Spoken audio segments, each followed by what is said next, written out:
আসসালামু আলাইকুম। কেমন আছেন সবাই? আশা করি ভালো আছেন।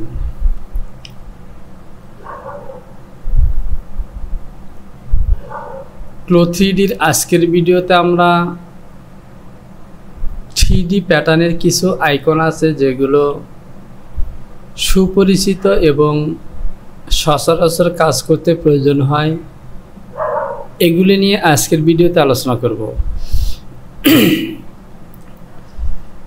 তো মূল কাজ শুরু করার পূর্বে আপনি যদি আমার চ্যানেলটিতে নতুন হয়ে থাকেন তাহলে চ্যানেলটিকে সাবস্ক্রাইব করুন, পাশে থাকা অ্যালার্ম বেলটিকে বাজিয়ে দিন। আর যদি পূর্বে থেকেই সাবস্ক্রাইব করে থাকেন তাহলে অসংখ্য ধন্যবাদ। ভিডিওতে একটি লাইক দিয়ে সঙ্গে থাকুন।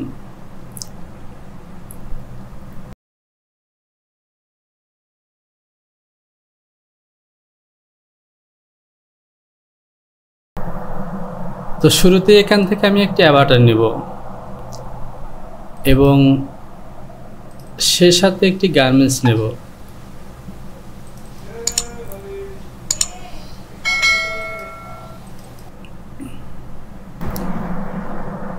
আচ্ছা, বাচ্চাদের জন্য বা কিডসের জন্য কোনো গার্মেন্টস নেই, সুতরাং আমি এখান থেকে একটি অ্যাভাটারটিকে চেঞ্জ করলাম।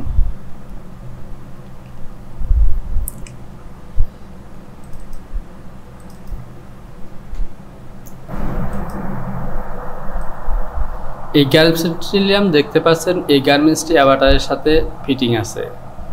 তো এখান থেকে লক্ষ্য করুন, আমি অনলি 3D উইন্ডো অন করলাম। এখান থেকে লক্ষ্য করুন এই টি শার্টের প্যাটার্নগুলো ঠিক সুন্দরভাবে জয়েন করা আছে, অর্থাৎ সুইং করা আছে, নেক, স্লিভ, ব্যাক এবং ফ্রন্ট। তো এখান থেকে সবার উপরে যেই আইকনটি দেখতে পাচ্ছেন এটি হলো সিমুলেট। এই বাটনটিতে ক্লিক করলেই এই যে ড্রেসটি সুইং অবস্থায় আছে, 2D অবস্থায় আছে, এটি শরীরের সাথে ফিটিং হয়ে যাবে। তো আমি এখান থেকে ক্লিক করলাম, তো দেখতে পাচ্ছেন অলরেডি ফিটিং হয়ে গেল।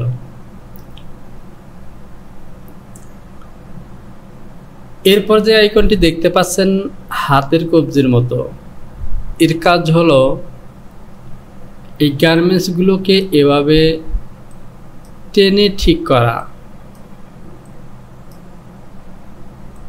কোথাও লুজ হলো কিনা, কোথাও কাপড় সঠিকভাবে শরীরের সাথে আছে কিনা। যেমন দেখতে পাচ্ছেন নেকটি কিন্তু সঠিকভাবে নেই, তো নেকটিকে ঠিক করে দেওয়ার জন্য ঠিক এভাবে ধরে টান দিলে এটি সঠিকভাবে শরীরের সাথে লেগে যাবে, অর্থাৎ সঠিক জায়গায় সঠিকভাবে প্রয়োজন করার জন্য এটি দিয়ে কাজ করতে হয়।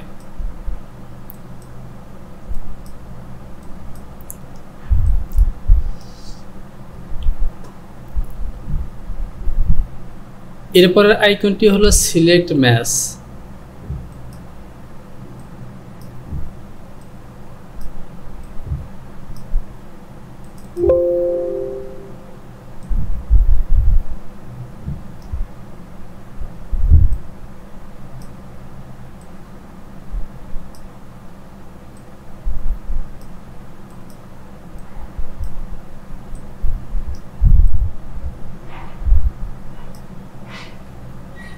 দেখতে পাচ্ছেন এই অপশনটি দিয়ে ঠিক এভাবে ফোকাস করে পোশাকের বিভিন্ন অংশ ফোকাস করে তারপর পোশাকটিকে চেক করা যায়।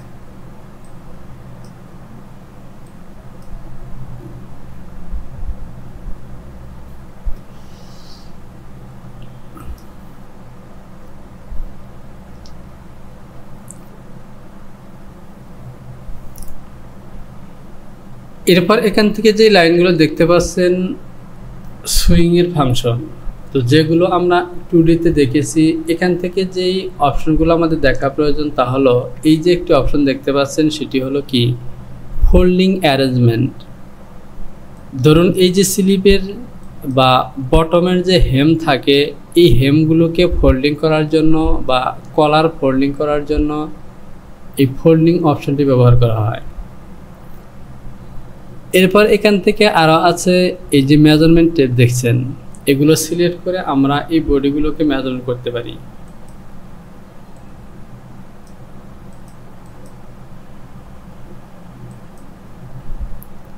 দেখতে পাচ্ছেন চেস্টের এই পজিশনের মেজারমেন্ট হলো 37.998। একইভাবে যদি ওয়েস্ট পজিশনে এটিকে সিলেকশন করি তাহলেও আমরা মেজারমেন্টটি দেখতে পারবো 32.506। এরপর যে আইকনটি দেখতে পাচ্ছেন এটি দিয়ে মেজারমেন্ট করা যে অ্যাভাটারটি আছে, এই অ্যাভাটারের বিভিন্ন প্রসেসিংয়ে মেজারমেন্ট করার জন্য। ধরুন আমি চেস্ট থেকে এই হিপ পজিশন পর্যন্ত মেজারমেন্ট করব, তাহলে এখান থেকে ক্লিক করব।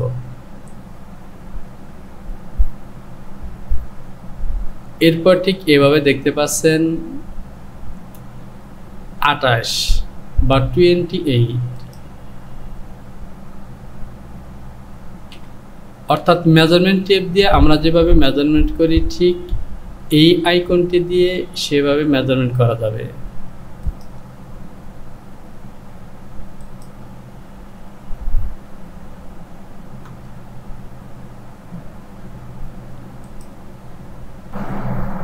এরপর আছে এডিট মেজর।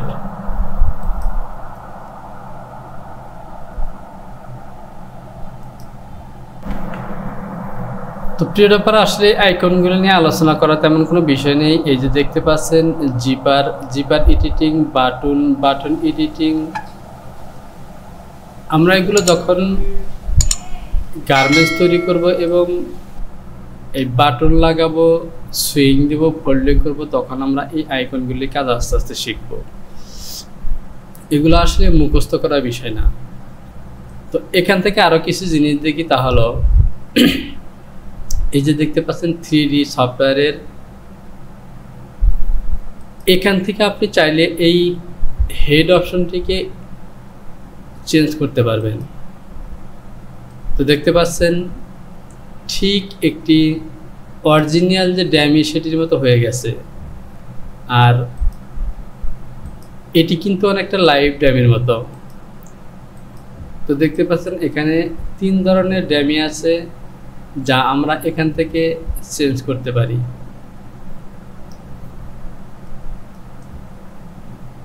অর্থাৎ বিভিন্ন রেঞ্জে আমাদের পোশাকগুলিকে ঠিক আমরা এভাবে চেক করতে পারি এবং এর ডিজাইন আমরা দেখতে পারি। এরপর এখান থেকে দেখতে পাচ্ছেন মনোশ্রম সারফেক্স।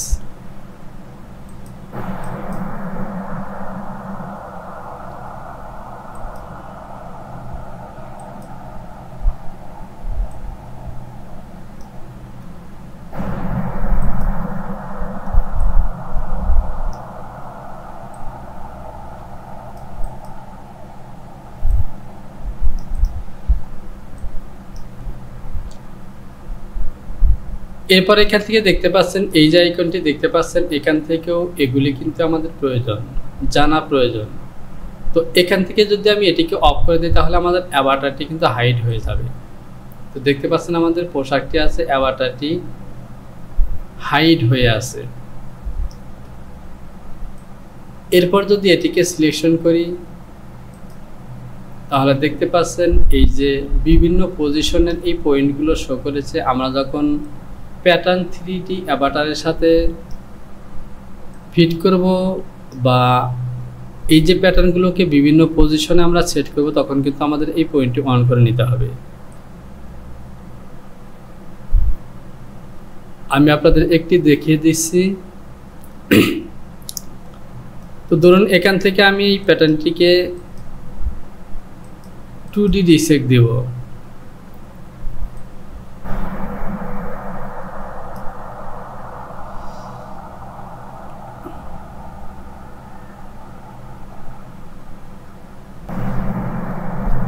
দেখতে পাচ্ছেন আমরা এই পোশাকটিকে, গার্মেন্টসটিকে বা প্যাটার্নটিকে দেখতে পাচ্ছেন আমরা এই প্যাটার্নটিকে সিলেকশন করার পর যেই পয়েন্টে সিলেকশন করব প্যাটার্নটি কিন্তু ঠিক সেই পয়েন্টে চলে যাবে। অর্থাৎ এই পয়েন্টটি শো করার পর আমরা প্যাটার্নগুলোকে ঠিক যেই পয়েন্টে যে পজিশনে যে প্যাটার্নটিকে সেট করা দরকার সেটিকে সেভাবে সেট করার জন্য আমাদেরকে এই অপশনটি ব্যবহার করতে হবে। এরপর এখানে আরেকটি আছে,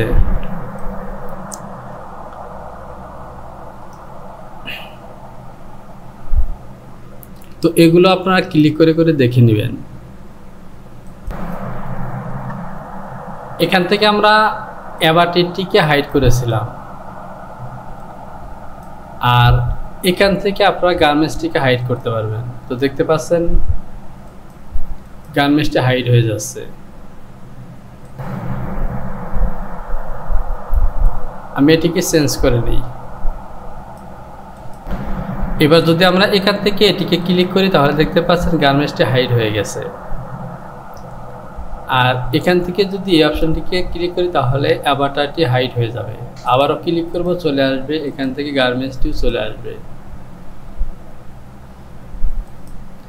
একইভাবে এই অপশনগুলো আপনারা ক্লিক করে করে দেখবেন।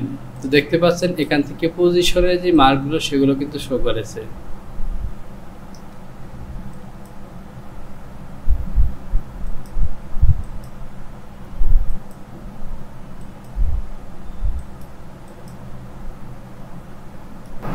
তো প্রিয় ব্যাপার, আমরা এখান থেকে 3Dর কিছু আইকন সম্পর্কে ধারণা নিলাম যেগুলো দিয়ে সচরাচর কাজ করা হয়।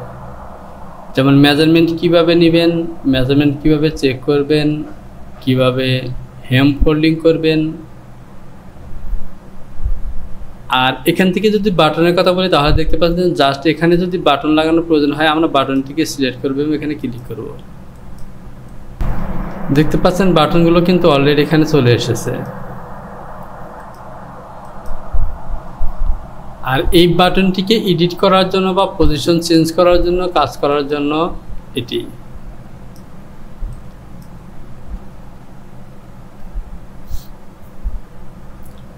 একইভাবে যদি আমরা জিবার দেখি, এই যে জিবার দেখতে পাচ্ছেন, ঠিক জিবারগুলো জয়েন করার জন্য বাস এই অপশনটি ব্যবহার করা হয় এবং এডিট করার জন্য এই অপশনটি। তো আমরা যখন এগুলো নিয়ে কাজ করব তখন বুঝতে পারবো।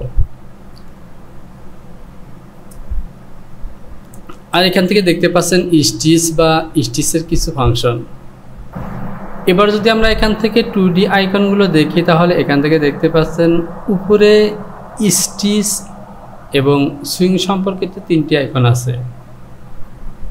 তো দেখতে পাচ্ছেন আমি যদি এখানে ক্লিক করি তাহলে সুইংয়ের যে পয়েন্টগুলো আছে সেই পয়েন্টগুলো কিন্তু এখানে শো করছে। অর্থাৎ আমরা লেফট রাইট কোন পজিশনকে ফলো করে এই সুইংগুলো দিয়েছিলাম ব্যাগের সাথে, ফন্ট বা স্লিপের সাথে, সেগুলো কিন্তু শো করেছে।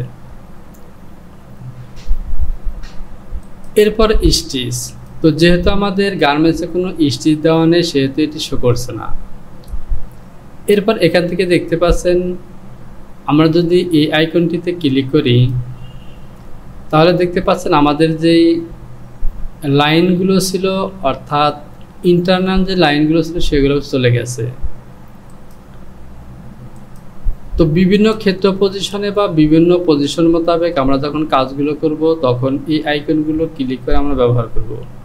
তো দেখতে পাচ্ছেন এই যে ব্যাজ লাইন আছে, এই ব্যাজ লাইনটি যদি আমরা হাইড করতে চাই মিডলের এই ব্যাজ লাইনটি, তাহলে আমাদেরকে এখান থেকে এই অপশনটি ক্লিক করতে হবে। তো দেখতে পাচ্ছেন এটি কি হাইড হয়ে গেছে। আবার যদি আনতে চাই তাহলে এখানে ক্লিক করব। সুইং হাইড করার জন্য এটিকে ক্লিক করে দিলাম এবং এখান থেকে দেখতে পাচ্ছেন এই যে গেডিংয়ের মতো, যখন আমরা গেডিং করব তখন গেডিংগুলো শো করার জন্য এই আইকনটি ব্যবহার করব। তো আপনারা এগুলো কি ক্লিক করে করে দেখবেন যে কীভাবে ব্যবহার করা। দেখতে পাচ্ছেন স্কেল চলে এসেছে। এখান থেকে ঠিক 3Dর মতো বেশ কয়েকটি কালার আছে। দেখতে পাচ্ছেন হোয়াইট অফ, এই কালারটি দেওয়ার পর এখান থেকে দেখতে পাচ্ছেন আমাদের অ্যাভাটারের যে ছায়া আছে সেটি কিন্তু দেখা যাচ্ছে এবং গার্মেন্টসের সাথে অ্যাভাটারের যে একটি কম্বিনেশন সেটি কিন্তু সঠিকভাবে বোঝা যাচ্ছে। সুতরাং কাজের ক্ষেত্রে আমাদেরকে এগুলি অবশ্যই ব্যবহার করতে হবে।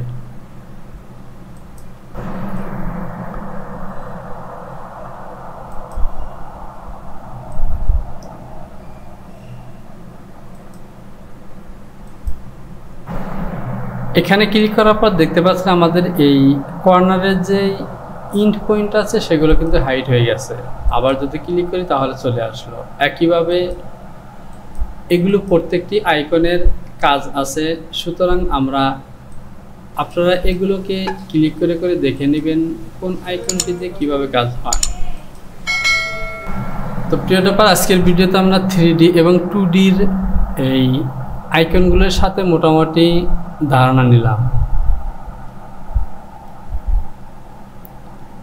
তো আপনি যদি আমার চ্যানেলটিতে এখনও সাবস্ক্রাইব না করে থাকেন তাহলে সাবস্ক্রাইব করুন।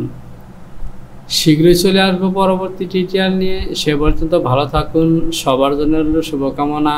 আল্লাহ হাফেজ।